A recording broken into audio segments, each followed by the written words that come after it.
A teen's big move across the country has now morphed into a terrifying mystery for her family. Morgan Bauer, 19, was last heard from on February 29, but has gone silent since. The teen had recently relocated to Atlanta from her hometown of Aberdeen, South Dakota. She wanted to be her own person, move to a big city, and spread her wings. Sherry Sischmeller, Morgan's mother, told Dateline, "For her to go completely silent on all counts is not her." The teen caught a ride from Aberdeen to Minnesota with a friend, and then hopped on a flight bound for Atlanta on February 12, according to Atlanta police. Morgan's mother says her daughter had arranged to stay with a man she met on Craigslist, offering to clean and do other chores in exchange for rent until she settled into a job. "I didn't want her to really go to Atlanta. It was something that was really worrying me. But Morgan does everything 100%. She's a go big kind of girl," Sherry told Dateline. Then things began going awry. Morgan was allegedly kicked out of her temporary home. Determined not to return to Aberdeen, the teen checked into a motel and did what she could for money. Although Morgan had experience as a waitress, she turned to dancing at a local club for money, her mother says.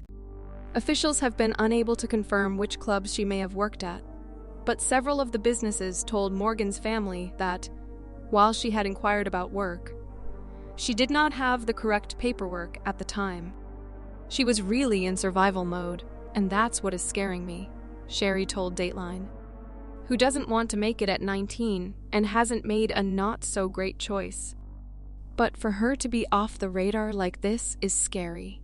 Morgan, who normally is very active on her social media accounts and is always in contact with her best friend, suddenly went mute. The teen stopped replying to her family and friends, with the last activity on her Snapchat account the night she vanished. Her phone has since either died or been turned off. Atlanta police are investigating, but have not commented regarding any leads that may have been phoned in. While officials say foul play is not suspected, authorities have echoed the family's idea that they just want to be sure Morgan is safe. "She isn't in trouble. Just please, if you have the ability to contact and reach someone, do it," said Sherry. "But I have this feeling maybe she doesn't have that opportunity because of whatever has happened to her." Sherry and her husband have traveled to Atlanta to pound the pavement with flyers, including Morgan's photo. Thousands have offered support and encouragement online. Morgan's story and image have reportedly reached hundreds of thousands of people, as well as been captured on the front page of Imgur. Members in the Facebook group Missing Morgan have topped 5,500 members.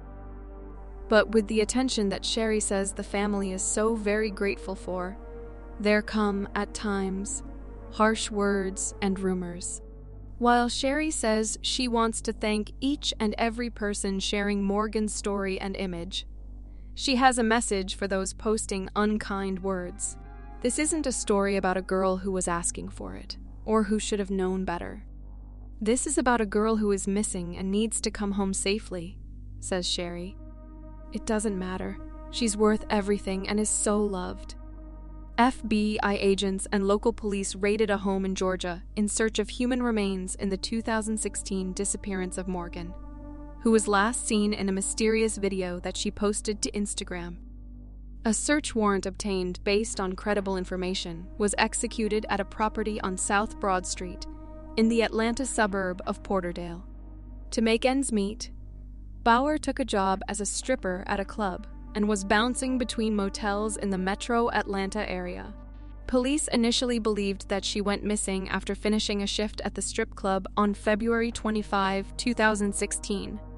Bauer's last sighting was on February 26, when she posted a video of herself on Instagram walking in Porterdale Yellow River Park.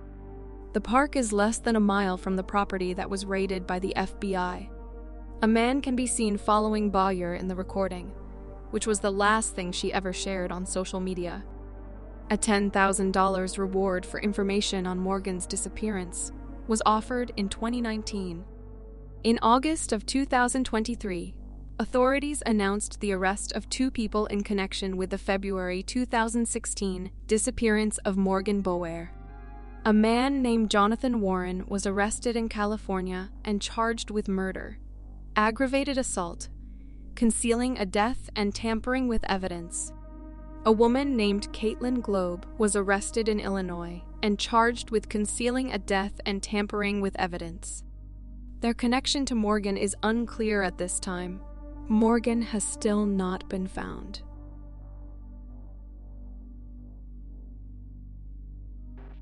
On Saturday, August 16, 1975, in the pre-dawn hours, a police sergeant in a suburb near Salt Lake City, Utah, pulled over a tan Volkswagen Beetle he deemed suspicious. Inside the car, he found a handsome man in his late 20s, wearing a turtleneck. Upon searching the vehicle, police discovered an ominous assemblage of items that included a ski mask, an ice pick, and a pair of handcuffs. Investigators identified that man as Theodore Ted Bundy. He later confessed to having killed more than 24 young women, most of whom were strangers to him. On that same day, in Marple Township, which sits about 6 miles west of the Philadelphia-Delaware County border, nobody had yet heard of Ted Bundy. There was no social media. 24-hour news cycles were still 20 years away. And even if those things had existed, authorities hadn't yet connected Bundy to his horrific trajectory of rape, torture, murder, and necrophilia. They were just beginning what would become a lengthy and disturbing investigation into the man. In Marple, police had their own chilling investigation going on.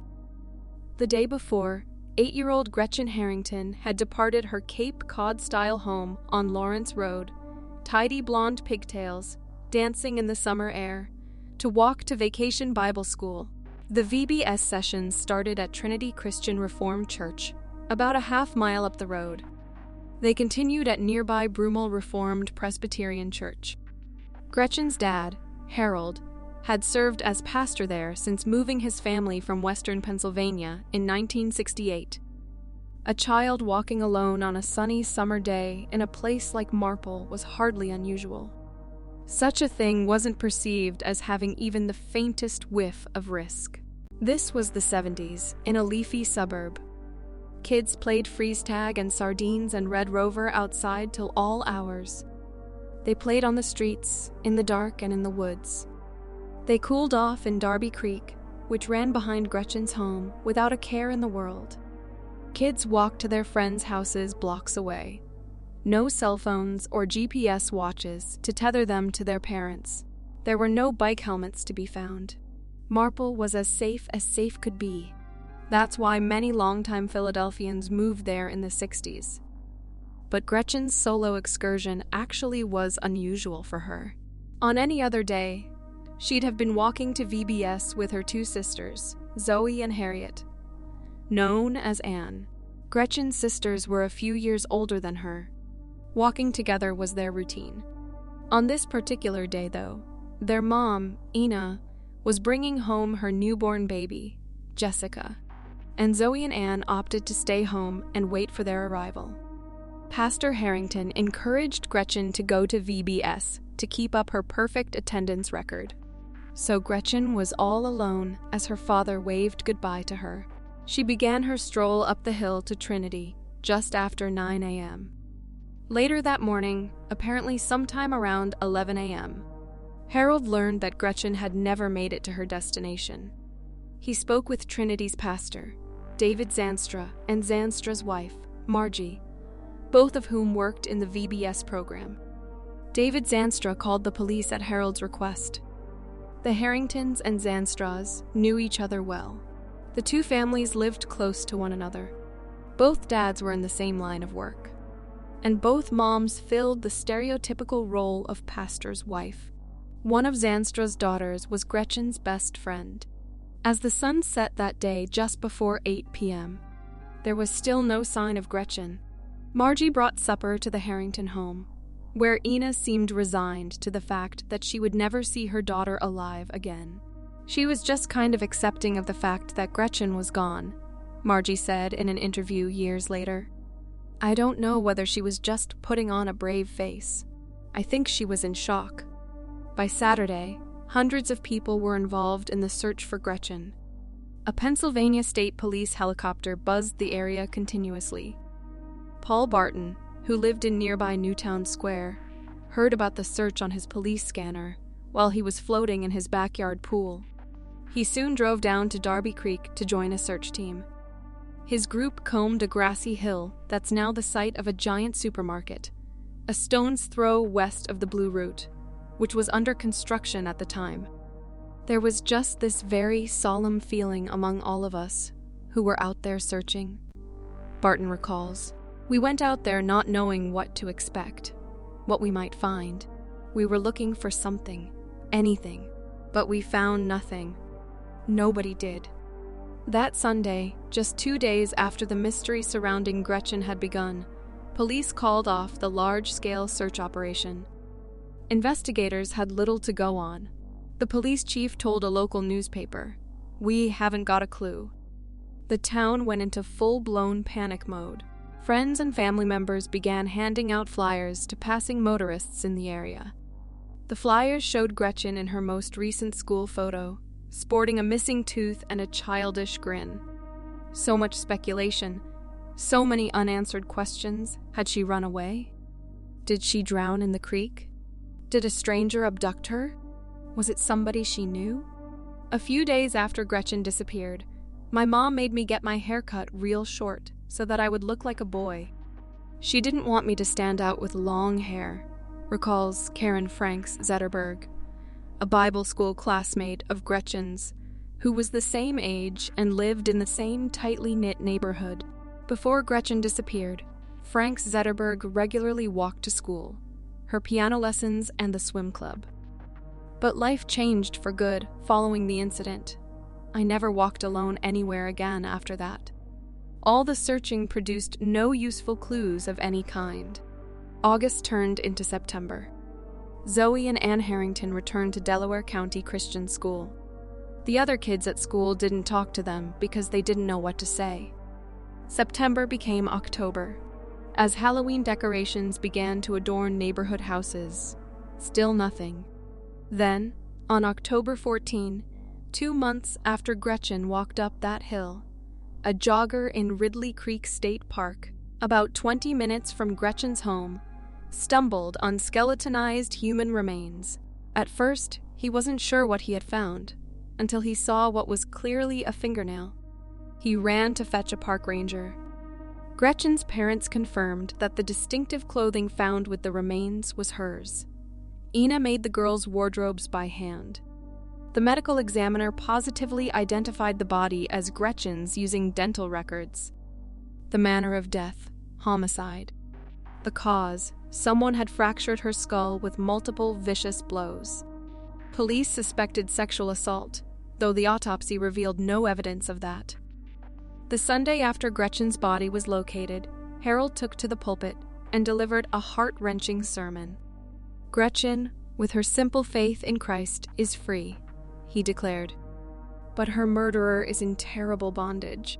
The world is filled with unspeakable evil because of the wickedness of the human who knows the truth but will not accept it." The discovery in the woods led to a new frenzy of activity in the case. Witnesses came forward with reports of men of various descriptions they'd seen in the area where Gretchen was found. Police received numerous tips, some sounding more promising, some completely frivolous. Investigators looked into a series of potential suspects, including several known sex offenders living in the area. But nothing led to an arrest, and the evidence box at the headquarters of the Marple Township Police Department, with reel-to-reel tape interviews, photographs, and memoranda packed inside, began collecting dust, as it would for decades to come. Nick Coffin can't remember exactly what day it happened, but it was sometime last fall. He was sitting at Marple Township Police Headquarters. He's a sergeant. When he heard the voicemail.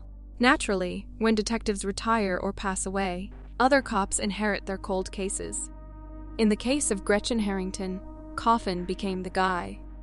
So when a woman called Marple Police last fall and wanted to talk to somebody about Gretchen, Her message went to Coffin's phone. The woman said she thought she knew who'd murdered Gretchen and talked about an attempted kidnapping around the same time. She also mentioned that she kept a diary in the 1970s in which she recorded some of this information when she was a 10-year-old girl living in Havertown, about 3 miles east of Marple. The woman still had the diary in her possession all these years later. Coffin got in touch with Pennsylvania State Police. Though the case remained open with the Marple cops because Gretchen had last been seen in their jurisdiction, the state police technically became the lead investigatory agency once the remains were found in the state park. Besides, I have 4 detectives in my division, Coffin notes. The state police have so many more resources. State troopers scheduled an interview with the woman.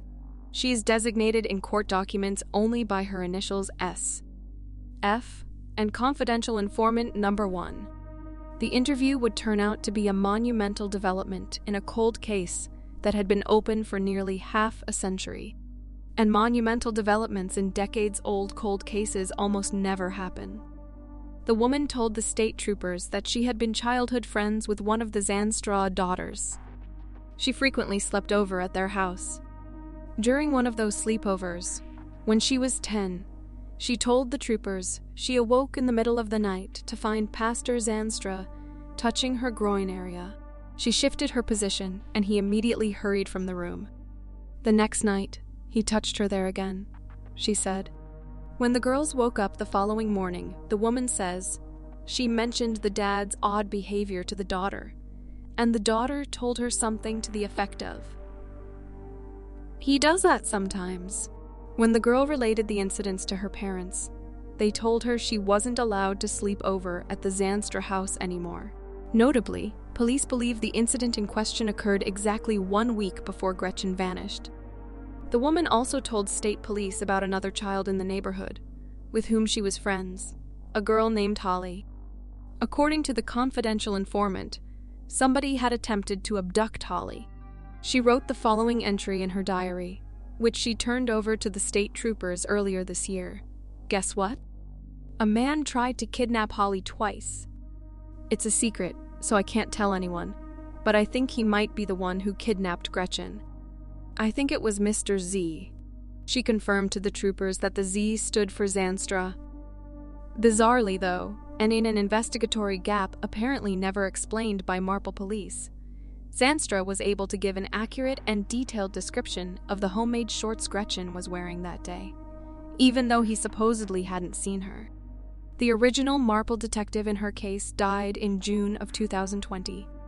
This past June, state troopers tracked Zandstra down to a lakefront home in Marietta, Georgia. He and his wife had moved there after he'd retired in the mid-aughts. Zandstra agreed to meet the troopers at the headquarters of the Cobb County Police on July 17. The troopers questioned Zandstra about Gretchen's disappearance, and he reiterated to them that he hadn't seen her that day. Then they revealed the newest allegations to him, that the minister had sexually assaulted his daughter and her best friend. A criminal complaint filed in Delaware County against Zandstra soon after that meeting states that he immediately admitted to the sexual assaults and to seeing Gretchen the day she went missing. He told the troopers he offered her a ride and that she accepted. But when it became clear VBS wasn't his destination, Gretchen asked him to take her home. Instead, he said he took her to a wooded area and demanded that she take off her clothes. She refused. Then he attacked her. He claims he struck her in the head with his fist, and that this ended her life. He said he checked for a pulse and believed her to be dead, so he covered her half-naked body with sticks in the woods and went back to his life. The Pennsylvania State Police wouldn't comment for this story, citing the fact that it's an open investigation. But Phil Stoddard, a detective in Marietta, Georgia, who sat in on the Zandstra interview, told a TV news crew there that Zandstra was emotionless during his confession to the troopers. As of press time, Zandstra was sitting in a Georgia correctional facility, awaiting extradition to Delaware County on charges of kidnapping and homicide. His lawyer didn't respond to multiple requests for comment. As much as Zandstra's confession brought closure regarding Gretchen's fate, It also raised a serious question with reverberations from coast to coast. Did this man who has admitted killing one girl and sexually abusing 2 others have other victims? Before coming to live in Marple, Zandstra was the pastor of a now-defunct church in Flanders, New Jersey, for several years.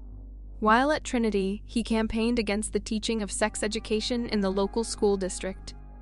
Less than a year after Gretchen's remains were found, he moved his family to a church in Plano, Texas, just outside Dallas, where he led the congregation for 7 years. After that, it was off to the Living Faith Community Church in San Diego until 1990. Zandstra's final church was in Fairfield, California, a post he retired from in 2005, when he was 65. That's a lot of years of power and access to the young and vulnerable. A spokesperson for the Christian Reformed Church in North America, the religious organization under which all of Zandstra's churches were governed, tells Philly Mag that it knows of no other allegations against Zandstra, but is in communication with his previous congregations regarding him. Police in California recently announced that they're looking into whether Zandstra might have abducted Amanda Nicole Nikki Campbell, a 4-year-old girl last seen riding her bike alone to a friend's house in 1991. Zandstra and Campbell lived just minutes from each other. Investigators in Georgia have now collected a DNA sample from Zandstra to potentially aid in investigations of missing persons, sexual assault, and murder nationwide. The case in Delaware County is getting a ton of attention, a spokesperson for the Cobb County District Attorney stated. And this is the kind of case where the more people hear about it, the more people could come forward. While the Marple community now has some of the answers it's been seeking for all these decades, many of the residents we spoke to haven't found peace in this shocking turn of events. It was much easier to believe that some outsider had done this, some deranged itinerant sex offender who had somehow wandered into town, snatched up a young girl, and then disappeared just as quickly, taking his evil with him to whatever unfortunate place he landed next. Instead, police say it was a respected member of their community, a religious leader with a wife and young girls of his own, a wife who'd brought supper to the family of the girl he's confessed to murdering the very day he says he killed her.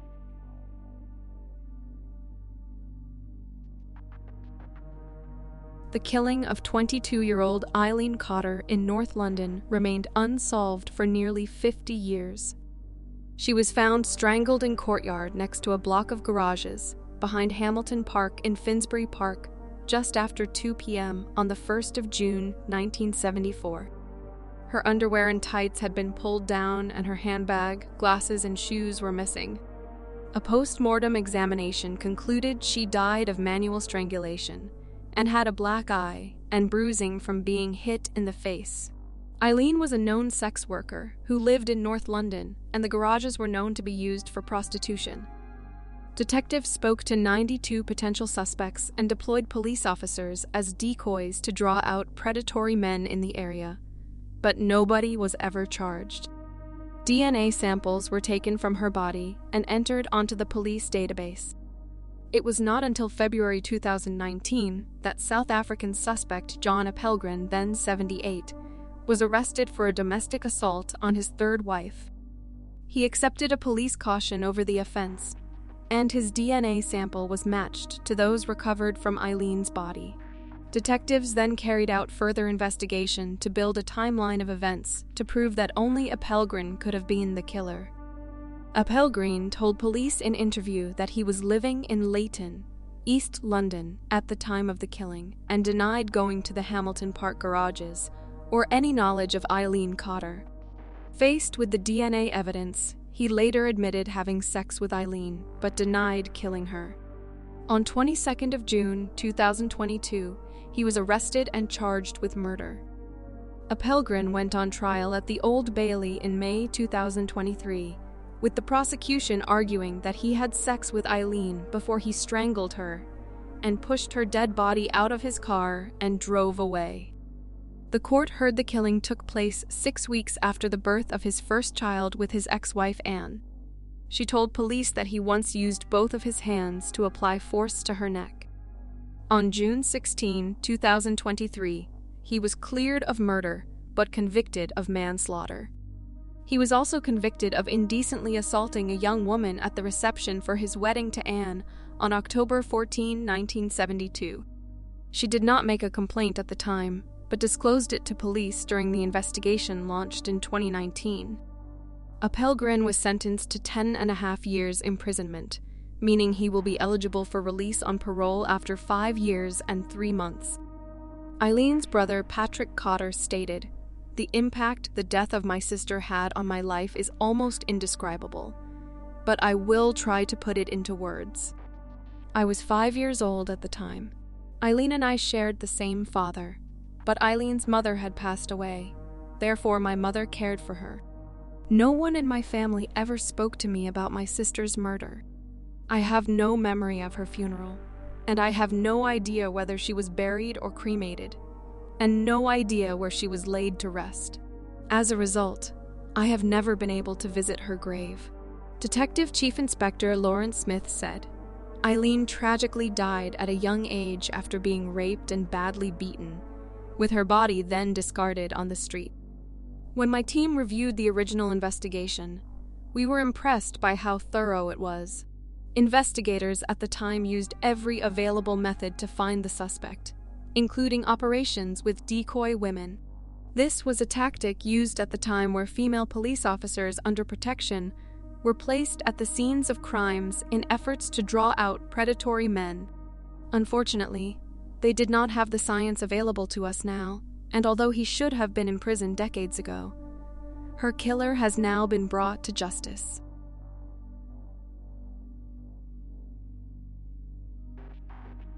Pink roses reminiscent of the ones Georgie Cannaday would pick alongside the dirt road near her rural J home were laid on her headstone on Friday as the family and law enforcement officers gathered in honor of a woman whose homicide was finally solved. The decomposing remains of Georgie Cannaday, 48, were found wrapped up in a rug in an upstairs bedroom of her rural J home on June 28, 1973. A recently found autopsy report showed she died by strangulation.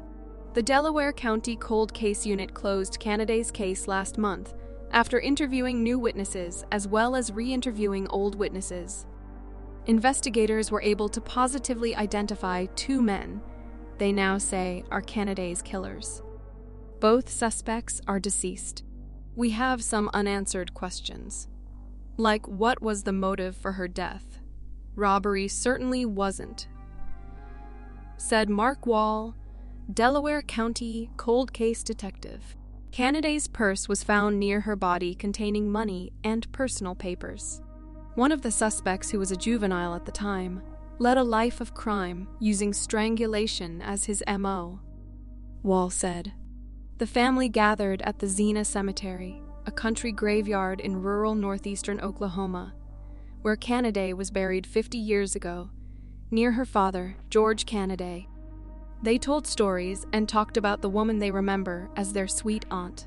She loved children, and she could make the best peach cobbler, said Gary Dubois. After the gravesite remembrance service, Gary was just a young woman when Georgie was killed. She was married to George's nephew, Charles. George's niece, Wanda Forster, also spoke about memories of her beloved aunt. She just loved children, Forster said. In some ways, she was a child herself. Georgie lived alone in the house her father left her when he died, just 3 months before her murder. She rarely left home, and most people considered Georgie a recluse.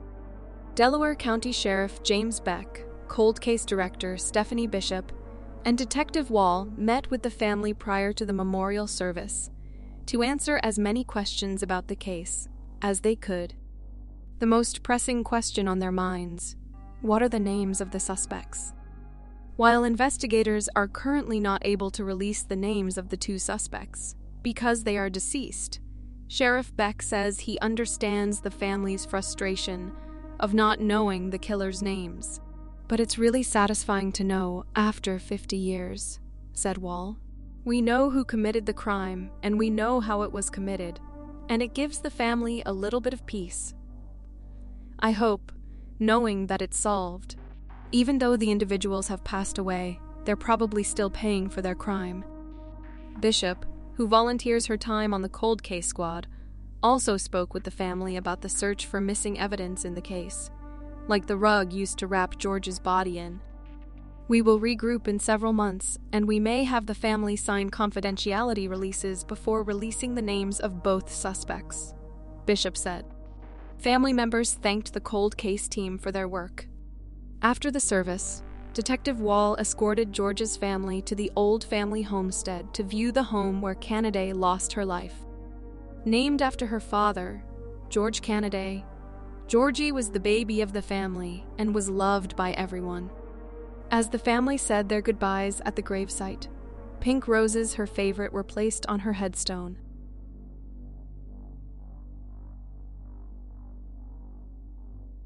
Alicia Navarro disappeared from their home in Glendale, Arizona on September 15, 2019. At the time, as the coronavirus spreads at a rapid pace across the world, Alicia's mom, Jessica Nuez, said she is even more terrified for her daughter's safety.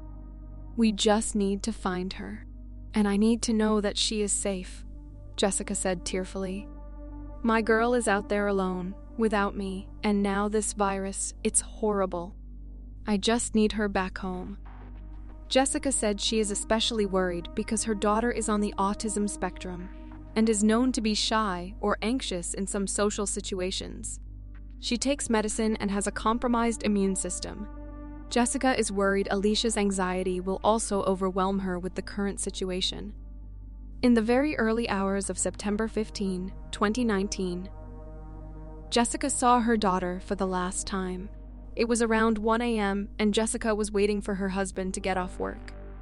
Alicia came down for a glass of water and then returned to her room.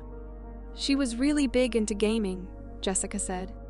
She would stay up later playing games online and talking to friends. "I didn't think anything of it. It seemed safe to me." Later that same morning, around 7 a.m., Jessica made breakfast for her husband and her two youngest children, Alicia's younger brother and sister. Alicia was not up yet.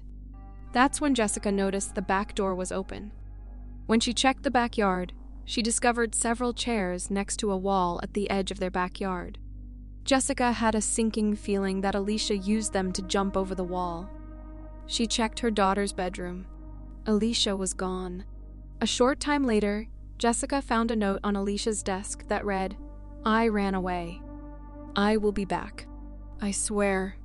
I'm sorry." Alicia's laptop was also gone, but the chargers were left behind in her room. Jessica told Dateline this was out of character for Alicia and immediately called police. She told Dateline she was extremely worried, but assumed the teen would be back in a few days. "We're past the 6-month mark now," Jessica said. "Where is she?" Alicia isn't a high-demand girl, according to her mother.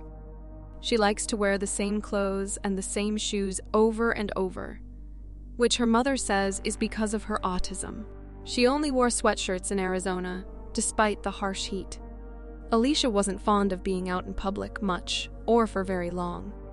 She did, however, like going to McDonald's, where her mother said she'd been eating chicken nuggets for years. She had just started the school year at Bourgade Catholic High School, and her anxiety had peaked for several days. But Jessica said her daughter never expressed being unhappy at home. "She's a sweet girl and loves her family, and she loves to read and play video games," Jessica said, adding that the online gaming may have led to her disappearance. Jessica stated she fears an online predator from one of Alicia's games may have lured her away. "I just feel like she's in danger. She would have never been gone this long, not without getting in touch with me," Jessica said. "Someone has her and I'm so worried." Jessica said her first goal is to find her daughter, and her second goal is to warn parents about monitoring their children's social media and online activity. "It could be the difference in life or death for your child," Jessica said. "Please monitor everything they do." I don't want anyone to go through the same nightmare I'm going through." The Glendale Police Department told Dateline it is not known at this time if Alicia was lured away or if she left on her own, but they are continuing to search for her and said they could use the public's help for new information. Detectives have been working diligently on bringing Alicia home safely and as quickly as possible. Glendale Police Sergeant Randy Stewart told Dateline she had no known means of providing for herself, which means she would need to rely on others and on the street. That can be very dangerous. Both family and police have pointed out that Alicia may appear younger due to her small stature and her autism. The longer Alicia's away from home, the more at risk of exploitation she is due to her age, stature, and autism, Stewart added. The Glendale Police Department is now working with the FBI and the Center for Missing and Exploited Children on the case. A silver alert has been issued in Arizona, and police continue to follow all leads and tips as they come in. A Facebook page called Finding Alicia Navarro has been created for anyone wanting to discuss the case or provide information that may lead to her whereabouts. "I still have hope that my Alicia will be found," Jessica said. "It's hard, so hard, but I always have to have that hope. And if anyone has seen her, I beg you to let someone know. I just hope this nightmare will be over soon." Alicia, who turned 15 on September 20, 2019, has brown eyes, brown hair, and braces. She is 4'5" and weighs 95 pounds. She may be wearing a sweatshirt, a whitewashed denim overall skirt, and black and white Vans type sneakers, and carrying a silver Apple MacBook Pro laptop. The search for 14-year-old Alicia Navarro, who disappeared from the Phoenix area in September of 2019, came to an end in July of 2023 when the young woman, now 18, reported to a police station in Montana. She is by all accounts safe. She is by all accounts healthy. And she is by all accounts happy. Jose Santiago, a spokesman for the Glendale Police Department, told reporters at a news conference. The case is still under investigation, and the details about how Alicia got to Montana remained unclear. Police confirmed that no arrests have been made in connection to the case, and no one has been detained or in custody. 4 people were interviewed after a search warrant was served at a home, but no other information was released. This is still an active investigation, and we are requesting time and patience as we peel away the layers of the last 4 years, said Officer Gina Wynn with Glendale PD. "Miracles do exist, and always hope and always fight," said Jessica Nunez, Alicia's mother. According to police in Havre, Montana, a town located near the U.S.-Canadian border, Alicia walked into the town's police station, saying she wanted to be taken off the missing persons list. Trent Steele, president of a group named the Anti-Predator Project, said Alicia wanted to get her ID and other documents. Nunez reunited with Alicia on July 26 via a video call. Questions, however, remain as to what Alicia has been doing since she disappeared in 2019. "There's still a lot of moving parts, a lot of moving pieces," said Steele. "I think information is probably going to continue to come out for the next weeks, months, maybe even years." On July 28, we spoke with a man named Jeffrey Hummert. He said he recognized Alicia in the news, claiming to have seen her in June 2022. "It was like a light bulb turned on in my head," said Hummert. "All the gears started turning, and everything started coming back together." Hummert said he was working on a project at a city park when he noticed the teen. "I didn't talk to her anything like that, but it was mainly she was sitting at the gazebo," Hummert said. Alicia wore black clothing with a blue jacket. Alicia sat by herself, eating lunch before walking off with a plastic Walmart bag. If you enjoyed the video, please show your support by subscribing and liking the video. And turn on all notifications so you don't miss any future uploads.